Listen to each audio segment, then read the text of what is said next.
Բարի օր։ Հենման կետում այսօր Մհեր Բեջանյանն է։ Բայց մինչև հարցազրույցը ես ուզում եմ տեղեկացնել մեր ունկնդիրներին, որ այնուամենայնիվ ես սխալվեցի։ Դոնալդ Տրամպը Զելենսկուն Դավոսում հանդիպեց։ Ավելին, նույնիսկ Դավոս գնաց Նիկոլ Փաշինյանը։ Թեպետ եկեք արձանագրենք, որ Նիկոլ Փաշինյանը Դավոս գնաց ոչ թե տնտեսական ֆորումին մասնակցելու, այլ բոլորովին այլ նպատակով։ Պարոն Բեջանյան,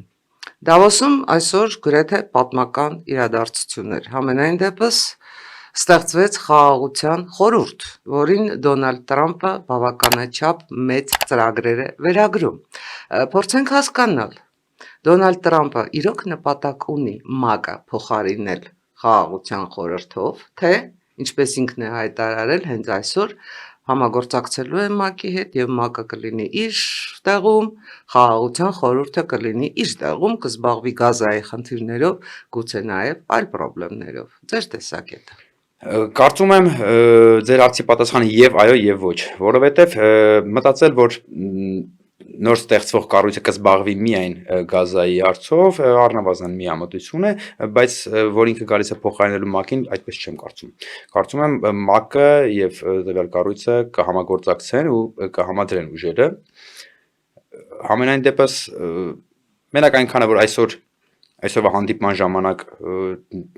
Հայաստանի Հանրապետության վարչապետն է մասնակցում Ադրբեջանի։ Ավելին առաջինը ստորագրեց խաղաղության խորհրդի հիմնադիր փաստաթուղթը։ Ու այդ փաստաթուղթը ոչ մի կերպ կապ չունի Գազայի հետ, հետևաբար չի կարելի մտածել, որ այդ կառույցը զբաղվելու է Գազայի հարցերով։ Բայց որ ինքը փոխարինի ՄԱԿ-ին, թույլ տվեք այդպես հակառակն արտահայտվել, ինքը ուժերը կհամադրեն ՄԱԿ-ի հետ համաշխարհային նոր աշխարհակարգ ձևավորելու գործում։ Համաշխարհային ճարտարապետությունը ամենայն դեպս անվտանգության առումով գրեթե փլուզվում է։ Ոչ միայն ՄԱԿ-ի անվտանգության խորհրդի ՄԱԿ-ի կառույցին փոխարինելու ջանքերը Դոնալդ Տրամպը գործադրում, Դոնալդ Տրամպը փորձում է նաև ՆԱՏՕ-ի դերը, չգիտես, նվազեցնել, թե ՆԱՏՕ-ի դերը ավելի բարձրացնել։ Ամենայն դեպս Գրենլանդիայի հարցով սկսել է զբաղվել նաև ՆԱՏՕ-ն, թեպետ Գրենլանդիայի վարչապետը առարկում է։ Կարծում եք, որ ՆԱՏՕ-ն կկերպափոխվի իբրև անվտանգության համակարգ։ Կունենանք միաբևեռ նոր աշխարհերի երկբևեռ, այդ հարցին պատասխանից հետո նոր կարելի է դեր հարցին պատասխանել, բայց որ ԱՄՆ-ն նոր աշխարհակարգում զբաղեցնելու դոմինանտ դեր արդեն իսկ ակնհայտ է, սկսած թե դիվանագիտական մասով, թե հասած ձեռքբերումով, թե ուժի ցուցադրության էլեմենտներով, այսինքն մտածել որ N բևեռը, որը երկրորդ իբրև երկրորդ բևեռ ձևավորվելու է, այս փուլում առնվազն կարող է ԱՄՆ-ի հետ մրցել, չէ, վստահաբար ԱՄՆ-ն կլինի դոմինանտ, բայց փորձը ցույց է տալիս, որ միաբևեռ ցանկացած կառավարում ինքը այդքան էլ արդյունավետ չի։ Հետևաբար կունենանք երկրորդ բևեռ, թե ով կլինի, ինչ դեմքով ու ինչ հզորության, կամ դեմքով, Սևերի դեմքով կլինի, չգիտեմ, թե Սատանայի դեմքով կլինի, Պուտինի դեմքով կլինի, թե ոնց չեմ կարող ասել, բայց հաստատ առաջիկա գոնե 10 տարում այդ բևեռը ԱՄՆ-ից թույլ կլինի։ Շատ լավ, տեսեք, մենք խոսում ենք անվտանգությունից, իսկ անվտանգությունից խոսելիս մենք չենք կարող չանդրադառնալ հիբրիդային սպառնալիքներին։ Հիբրիդային սպառնալիքների դեմ Հայաստանի Հանրապետությունը իբրև պետություն հաշվի առնելով այն փաստը, որ ընդամենը մի քանի ամսից մենք գնում ենք խորհրդարանական ընտրությունների, պաշտպանված է, թե ոչ։ Թերևս պատերազմից հետո Հայաստանի Հանրապետությանը բոլոր ուղղություններով իր գործողություններում ամենախոցելի թեման բարձրացեցիք, որովհետև այս պահին ամենաշատ հարվածը մենք ստանում ենք հենց հիբրիդային հարվածներ։ Եթե մյուս ուղղություններով ունենք նույնիսկ գործում քայլեր, հենց այսօր էլ փաստաթուղթ է ստորագրվում, հիբրիդային պատերազմի առումով առաջին հայացքից մենք ոչինչ չենք անում, նույնիսկ հակառակը ինքներս մեր վերքը ոնց որ տրորում ենք, գոնե ներսում ահա որ ամեն օր մի նոր մոլախոտ է բուսնում, ով էլի հարվածում է Հայաստանի Հանրապետությանը, թե պետական մարմիններից որ մեկը ինչ ձևով գոնե մտածում են այդ ուղղությամբ կամ ինչ քայլեր են անում, առնվազն տեսանելի չի։ Թույլ տվեք այստեղ հարցնել, մոլախոտ ասելով դուք նկատի ունեք Զախարովային, մոլախոտ ասելով նկատի ունեք Դուգինին, Սալավյովին, թե նրանց Համենայն դեպս ենթակա Հայաստանի Հանրապետության ներսում գործող մանրիկ, այսպես Սալավյովիկներին, Դուգինիկներին, Եթե չասեմ մնացածը։ Եթե ծառի բունը համարենք Վլադիմիր Վլադիմիրին, ուրեմն Զախարովան ու Դուգինը կարող են հաստ ինչ-որ ճյուղեր լինել։ Մալախոտ ասելով ես նկատի եմ դրա տակ են ծառի բունի մոտ աճող տարբեր Հայաստանում տարբեր աճող մանրամուններ մոլախոտներին։ Մոլախոտներից այնուամենայնիվ չեք ուզում հրաժարվել։ Որակումներ տալը չեմ սիրում, բայց եթե խոսում ենք պայմանական, վերեցինք օրինակ ծառայ համատելով, իրականում այն գործողությունը, ինչ Հայաստանում որոշ ուժեր կամ գործիչներ այն ծառայությունը ինչ մատուցում են Ռուսաստանի Դաշնությանը, Հայաստանի Հանրապետության դեմ, եթե վերցնենք պայմանական օրինակով Հայաստանի Հանրապետության որպես հող, մոլախոտից մի քիչ վատ է։ Լավ, փորձենք այնուամենայնիվ հասկանալ, ինչու այսօր ինքնիշխանությունից, ամենից բարձր, ամենից համառ, ամենից շատ խոսում են հատկապես այն ուժերը, որոնք անցած տարիներին եղել են իշխանություն եւ այդ ինքնիշխանությունից ոչինչ չեն թողել, բայց այնուամենայնիվ պատրաստվում են վերադառնալ եւ պատրաստվում են, ցանկանում են գոնե որ փորձում են նաև հիբրիդային պատերազմի բոլոր ատրիբուտները օգտագործելով փորձում են վերադառնալ իշխանության, որը պետք է լինի այս պարագայում միջին վիճակագրական հայի, միջին վիճակագրական ընտրողի կողմնորոշիչը, ում հավատալ։ Ձեր հարցի մեջ պատասխանը կար, նրանք եղել են իշխանություն, իսկ իշխանությունը տարբեր մակարդակներ, իրենք ինքնիշխան Հայաստանի իշխանություն չեն եղել, իրենց համար էական ինչ իշխանություն են, հիմա էլ իրանք ցկտում են հասնել այն իշխանության, ինչին որ իրանք թույլ կտան, այն ժամանակ եղել այն իշխանություն, ինչին թույլ են տվել, ցկտում են դրան, թե այդ վիճակում Հայաստանի Հանրապետությունը կլինի ինքնիշխան չի լինի, իրանք համար էական չի, խնդիրը ավելի շատ էս դաշտում եմ տեսնում, իսկ թե ինչպես պետք է վարվի Հայաստանի Հանրապետության քաղաքացին նրանց հանդեպ, այդ հենց ինքն է որոշելու հենց հունիսի 7-ին։ Կարծում եմ արդեն մենք բավականին ժամանակ կարողացանք մեր քաղաքացիները բավականին ժամանակ կարողացան ապրել այն հոգեվիճակով, որ կկարողանան ճիշտ ընտրություն կատարել։ Ընտրություն կատարել ոչ թե հենց այն մարդկանց, ովքեր ցկտում են իրենց հաշվին իշխանության հասնելու ու այդ տեսակի միջև ընտրություն կատարել, այլ ընտրություն կատարեն տարբեր ծրագրերի, տարբեր գաղափարախոսությունների ու տարբեր նպատակների միջև։ Որն է այդ պարագայում մեր ծրագիրը։ Մեր ծրագիրը արդեն հայտնի A5-ն է։ Եվ կգա ժամանակը A5-ը կբացենք իրականում, կարծում եմ A5-ը կունենանք մենք հեղափոխական ծրագիր։ Գուցե փորձենք այսօր անվտանգության բաղադրիչի մասով այնուամենայնիվ որոշ փակագծեր բացել։ Եթե համարում եք, որ արդեն ժամանակն է, ինչու ոչ։ Խնդրեմ։ Անվտանգության առումով երևակայի ամենակարևոր մասը հենց նախորդ հարցն էր, որովհետև եթե մենք անվտանգության սրով բնականաբար բաղադրիչները, չգիտեմ, ռազմական մասով, տնտեսական մասով, եթե անվտանգություն ասելով առաջինը պատկերացնում ենք հենց բանակը մենք ինքներս, հարվածը պաշտպանելը, նոր քննարկում ենք թե հիբրիդային պատերազմին ինչպես պետք է արձագանքենք, այս փուլում մենք անվտանգության առումով առաջինը հենց ունենք այդ խնդիրը լուծելու, հիբրիդային հարվածներին նույնիսկ ոչ թե պատասխանելու, այլ կանխարգելելու։ Այո։ Այսինքն առանձին բլոկ մի ամբողջական առանձին բլոկ պիտի զբաղվի հենց այդ հարցով։ Կիբերանվտանգության խնդիր, որը կոչվի կիբերանվտանգություն։ Բացի դրանից մենք ունենք սահման, ունենք սահմանապահ։ Լավ, եկեք հասկանանք 21-րդ դար, արդեն, չգիտեմ, 6-րդ սերունդ ենք ասում մենք, հա։ Արդյոք ճիշտ է, որ սահմանին ֆիզիկապես կանգնում է զինվորը 18 տարեկան երիտասարդ զենքը ձեռքին։ Մինչդեռ տեխնոլոգիայի դարաշրջան է ու այս դարաշրջանում կան շատ ու շատ հնարավորություններ զինվորին փոխարինելու տարբեր տեխնիկաներով։ Ուզում եք համարեք ԱԹՍ-ներ, չգիտեմ, տեսահասկող համակարգեր, մասնագետները ռազմական դրան ավելի լավ որակումներ կտան, այո։ Իհարկե։ Ամենայն դեպս որ պիտի բանակ անվտանգության առումով մեկը մարդկային քանակը պիտի փոխանենք տեխնոլոգիաներով, սա էլի ինքը հեղափոխական մոտեցում պիտի լինի այս առումով։ Ինչը իրենից կհետևի սկսած նույն այս զինծառայության ժամկետի փոփոխություն, որ էլի չի կարող այդպես կտրուկ լինել, պիտի լինի անցումային։ Ու կգանք կհասնենք ի վերջո պայմանագրայինի, այսինքն ոչ թե պարտադիր։ Այսինքն մենք գնում ենք դեպի պրոֆեսիոնալ բանակ։ Մեկ բառով ասած, բանակի կառուցված կա այո պրոֆեսիոնալ բանակ։ Այո։ Եթե անդրադառնանք նույն անվտանգության տնտեսական բաղադրիչին, ասում ենք, պիտի ասենք ու ի վերջո պիտի անենք, Հայաստանի Հանրապետության տնտեսական անվտանգությունը առաջինը ապահովելու եւ ամրապնդելու են միջազգային խոշոր ներդրումները։ Միջազգային այն կարգի խոշոր ներդրումներ, ում հարվածել նույնիսկ, չգիտեմ, ամենահզորների մտքով չի անցնի։ Մանրամասնենք բերենք օրինակներ, մենք Լավ, ասացի բացենք փակագծերը։ Շատ եք բացում փակագծերը։ Տեսեք, այնուամենայնիվ ինձ հետաքրքրում է մի հարց, ինչու հանրապետությունը պոպուլիզմ չի անում։ Շատ հարգի է պոպուլիզմը հիմա, որովհետև ով չի ալարում,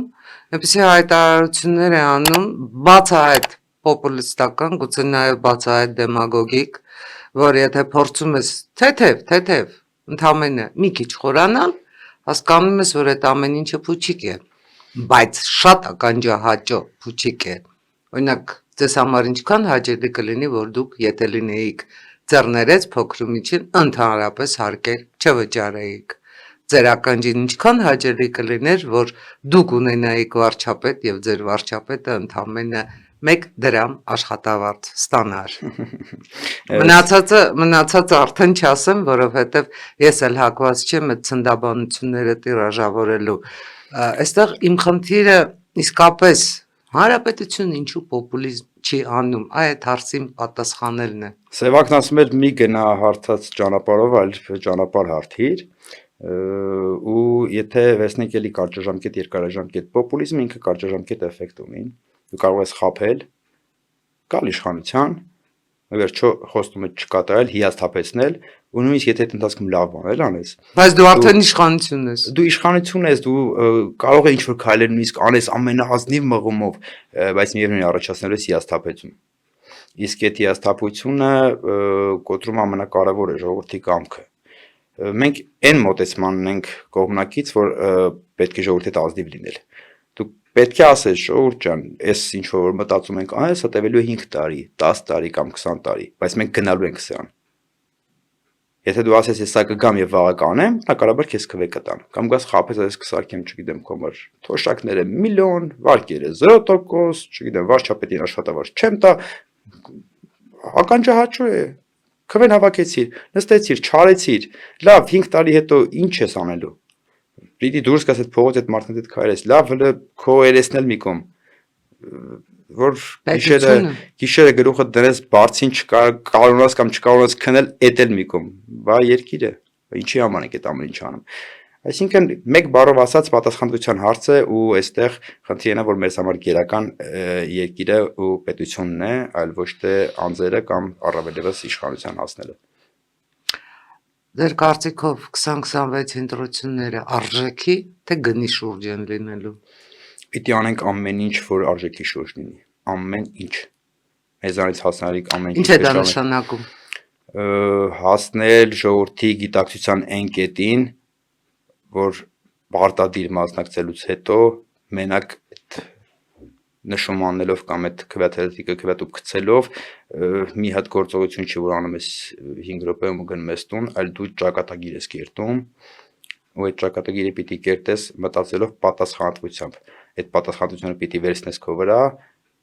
պատվիրակես մեզ, որ մենք կարողանանք այդ պատասխանատվությունը տանել։ Եթե հասանք այս գիտակցության, կունենանք արժեքային ընտրություն ու հետո կունենանք, չգիտեմ, աստղաբաշխական։ Մենք ունենք այդ արժեքային համակարգը, պատրաստ են արդյոք ընտրողները այդ կարգի ձեր նշած որակի ընտրության։ Պատրաստ են, վստահաբար պատրաստ են, բայց եկեղեցական պրոգրեսիայի օրենքը որ կարող համաճե համ նվազի։ Հիմա եթե ճիշտ կետերի ենք խփում, մենք ունենում ենք եկեղեցական պրոգրեսիվ աճ։ Եթե սխալ կետերի ենք խփում, ունենք հակառակը։ Այսօր կան չէ ուժեր, որ շատ հաջող մեծ ռեսուրսով մտել են դաշտ ու հակառակ կետերին խփելով տանում են դեպի նվազում։ Մենք պիտի դրան հակադարձենք ու հակադարձենք ոչ թե քննադատելով, իրանց սխալները բացահայտելով, այլ մեր իրական արդյունքի հասնելու ճանապարհը ցույց տալով։ Այսինքն դուք դեմ եք այն իմաստության ժողովրդական, որ սեպը սեպով են անում։ Ժողովրդական իմաստության դեմ գնալը, ոնց ասեմ, Ճիշտն ասեք։ հիմարություն է, բայց պիտի սեպ կա, որ դու չպիտի մյուս սեպը խփես։ Քո սեպը պետք է խփես։ Այդ քո սեպը խփողը ի վերջո դու չես։ Ընտրությունները սեպի խնդիր չեն։ Ու եթե ընտրություններում սեպ խփող կա, այդ խփողը ընտրողն է։ Մենք պիտի օգնենք ընտրողին, որ այն սեպը ճիշտ սեպով հանի։ Մենք օգնողն ենք, ոչ թե սեպը խփողը։ Մենք խորհուրդ տվողն ենք այս բaragայում։ Այ երբ որ կընտրվենք, այդ ժամանակ սեպը խփողը կդառնանք մենք։ Մինչև ընտրվել է ընտրությունների օրը, սեպը խփողը ընտրողն է։ Ընտրողը ինչի պիտի նախապատվություն տա հանրապետությանը, պոպուլիզմ չի անում, խոստումներ չի տալիս, որոնք ընդհանրապես հնարավոր չի իրականացնել, միլիարդավոր ներդրումների մասին չի խոսում, ասում է շիտակ, ընդ որում ոչ թե հիմա է ասում, այս մի քանի ամիսը, այլ թերևս 2020-ից առաջ էլ, 2020-ից հետո առավել ևս, ասում է շատ ռեալ ծրագրեր, որոնք իրականացնելու համար իսկապես պետք են միայն լծակներ, որովհետև այդ ծրագրերը մշակված են թե մեխանիզմներով, թե իրականացնողներով, բացարձակապես մշակված են նաև այն առումով, որ այդ բոլոր ծրագրերի իրականացման համար կան հստակ ներդրողներ, նաև այդ խնդիրն է լուծված, բայց այնուամենայնիվ կոնկրետ մարդը ընտրության գնում է գրպանով, թե մարդը ընտրության գնում է գլխով։ Էլ ոչ մի բայց դուք ձեր հարցին պատասխանեցիք։ Դուք հարց չտվկեցիք, դուք միանգամից պատճառը ներկայացրեցիք։ Ու այստեղ ավելացնելու բան չկա, Facebook-յան լեզու ասած լայքելա պետք է։ Հենց այդ շիտակության համար պետքա գնա ընտրի, հենց այդ ծրագրերի համար պետքա գնա ընտրի։ Առաջին այդ գրպանով ընտրածը ինչքան լավ պետք է լինի։ Հետ են գալի 5000 դրամներին, հա։ Լավ, 5 տարի, քո 5 տարի, քո երեխային պիտի հաստատեցնեմ, որովհետև այդ 5000 դրամները հիմա գուցե բազմա պատկվել են։ Լավ, Եվ այստեղ առաջանում է իրոք ռեալ գայթակղություն։ Գայթակղություն, բայց ոչ ռեալ։ Դա խապկանք է։ Դա միայն խապկանք է, որ այդ նյութականը դու հաջորդ օրը կծախսես կվերջանա։ Բայց դու այդ հաջորդ օրվա ծախսում ես ոչ թե մի օրվա ձեռքբերում, այլ 5 տարվա կյանք։ Քո մնացած քո հայրենակիցների ու ի վերջո երկրից ես մաշեցնում։ Ձեր կարծիքով 2026-ի ընտրություններում գլխավոր հարցը լինելու է ինքնիշխանություն թե գուբերնիան, թե այլ տարբերակներ կարող են լինել, արտաքին ներգործությունն է ավելի շատ աշխատելու ընտրություններում, թե ներքաղաքական իրավիճակները։ Մեկը մյուսի շատ փոխկապակցված է, որովհետև ի վերջո տեսեք, մենք ինքներս անկախականներս, հա, այդ գուբերնիա ասացին գուբերնիստներին կատեգորիկ ժխտողներս իրար մեջ ենք մրցակցում, մենք մրցակցում ենք ծրագրերով։ Հիմա քաղաքացիներ ենք այս պահին մի քիչ բարդ վիճակի մեջ դնում, այն քաղաքացուն, որ ամեն օր չի ծախսում նրան, որ հետևի թե քաղաքական դաշտում ինչ է կատարվում, այլ ուղղակի քարոզարշավի ժամանակ կարող է հետևի թե ով ինչ է խոսում։ Առաջի խնդիրը առաջի կետով սիասետաշխարհ քաղաքականներ արտաքին ներգործության դեմն առնելն է, որպեսզի բերենք այն գիտակցության, որ պետք է ընտրես ծրագրերի մեջ։ Հետո նոր արդեն անկախականների մեջ ընտրություն։ Հանրապետություն կուսակցությունը 2024-ին նախաձեռնեց ստորագրահավաք Եվրամիության անդամակցության գործընթաց սկսելու։ Եվ ոնց ուզում եք վերցրեք, այդ ստորագրահավաքը դարձավ տրիգեր նաև այն իրադարձությունների, որոնք նշանավորվեցին օգոստոսի 8-ով ու տրիպով։ Մենք կարողանալու ենք այդ ձեռքբերումները իրականացնել ընտրությունների շնորհիվ, ընտրությունների արդյունքում Ես ուզում եմ մեր ունկնդիրներին ամենայն դեպս հիշեցնել, որ քաղաքական որոշակի ուժեր, որոնք, ինչպես պարոն Բեջանյանը նշեց, համախմբված են իբրև գուբերնիստներ, գտնում են, որ եթե իրենք գան իշխանության, ավելի ճիշտ երբ իրենք գան իշխանության, ոչ թե եթե, վերանայելու են թե նախաստորագրված խաղաղության համաձայնագիրը,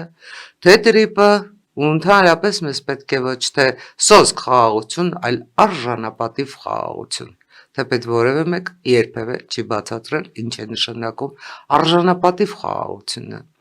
Հիմա մենք 2026-ին ընտրության գնալիս պատասխանելու ենք այդ հարցին, մենք ընտրում ենք իսկապես զարգացումը, իսկապես խաղաղությունը, թե մենք ինչ-որ սին, անհասկանալի, անհավանական, չբացատրվող, ապրիորի արժանապատվության հետևից ենք գնում, որին զոհաբերեցինք նաև Արցախը։ Ինք ստորագրահավաքով այդ արժանապատվության առաջի քայլ դրեցինք, չունենալով կարգավիճակ, ներկայացված չլինելով ազգային ժողովում, մենք կարողացանք այդ քայլը անել, այդ արժանապատվության առաջի քայլն անել։ Ազգային ժողովում ներկայացված լինելով կամ առավելևս իշխանության հասնելով, այստեղ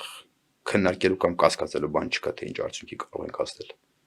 Քաղաքացին ո՞նց է դրան նայում։ Եթե վատներ, մենք մեկ ամսում չենք հավաքի 60,000 ստորագրություն։ Ասում եք ինչ ես վստահ, որ չենք ունենա այդ աշխարհակաղակական առումով չենք գնա դեպի գուբերնիստներ կամ չենք հրապուրվի այդ, չգիտեմ, 5,000 կամ 50,000 դրամով։ Այնքանով եմ վստահ, որ տեսանք ինքներս այդ պայծառ դեմքերը, երբ որ ներկայացնում ենք, թե այս ճանապարհը, որի առաջի կետը այդ ստորագրահավաքներ, այս ճանապարհը ուր է տանում մեզ։ Ինչի համար այսօր շատ-շատերը արդեն ունեցել են հենց անձամբ հնարավորություն ինքները մեկնելու Եվրոպա, հետ գալու, տեսնելու համեմատելու եզր ունենալու միջավայրից սկսած մինչև հնարավորություններ։ Ու այդ համատության մեջ, չէ՞ որ այդ մարդիկ մինչև այդ գնում են Ռուսաստան հետ էին գալիս։ Այդ համատության մեջ բարդ բան չկա ընտրելու։ Ընդամենը մեզ այնց ասում ճիշտ մատուցել, թե ովքեր են, որ ներկայացնում են մեր ապագան են Ռուսաստան գնալով, իսկ ովքեր են, որ ներկայացնում են, որ պետքա այն եվրոպականին լավը վերցնենք, բերենք մեր մոտ։ Դուք կարծում եք այս ընտրություններով մենք վերջապես կկարողանանք մտնել 21-րդ դար։ Ես եւ մենք կանենք ամեն ինչ, որ մենք այդ քայլը անենք։ Որը պետք է լինի խորհրդարանում հանրապետություն կուսակցության դերը։ Հանրապետություն կուսակցությունը խորհրդարան գնում է, որպեսզի այս պետության համար ինչ ստեղծի, ինչ ունենա, ինչը փոխի մարդու կյանքում, որովհետև ոնց ուզում եք վերցրեք, մեզնից յուրաքանչյուրը ժողովրդի մասնիկ է։ Մեկ բառով ասած կյանքի որակը, իսկ ավելի խորը այդ հարցին կարելի է պատասխանել ընտրությունների արդյունքներից հետո։ Ես հասկացա, որ դուք հաճիկով բոլոր հարցերը հետաձգում եք հունիսի 8-ին։ Չէ, բոլոր հարցերը չէ։ Շատ հարցեր կան, որ պիտի հարցերի պատասխան տանք մինչև հունիսի 7-ը, որպեսզի քաղաքացին իմանա հունիսի 8-ին ինչի սպասի մեզանից։ Շնորհակալ եմ ձեր վճռականության համար, այդ պարագայում եկեք անցնենք բլիցի։ Ամենադժվարին անցանք։ Ով ենք մենք, որտեղից ենք գալիս եւ ուր ենք գնում։ Ասում մենք ենք, ասեք տեսնենք դուք ով եք, հա։ Չգիտեմ։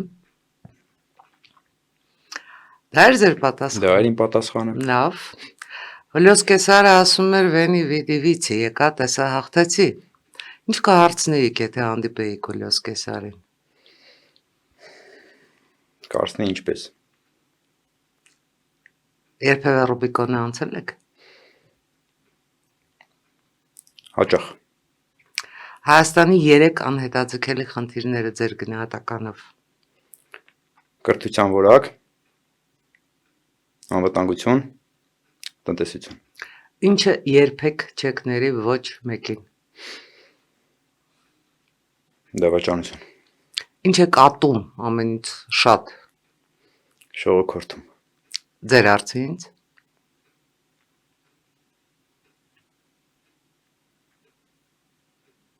Չէ, այն հարցը, որ կուզեի անկեղծ տալ, եթերային չի, դրա համար կհարցնեմ։ Դուք տվեք եթերային հարցեր։ Ո՞րն է մեր հաղթանակի գրավականը։ Սերը։ Սերը առ հայրենիքը։ Սերը առ էսա պետության, այս ժողովրդի, այս տարածքի երկինքը, հողը ու մարդիկ։ Շնորհակալ եմ։ Ես եմ ձեզ շնորհակալ։ Սիրելի ունկնդիրներ, այսպես համառոտ, կարճառոտ, ապագայի փակագծերը կիսաբացելով այսօր մենք հենման կետում մեր Բեջանյանի հետ էինք։ Բարին ընձեզ։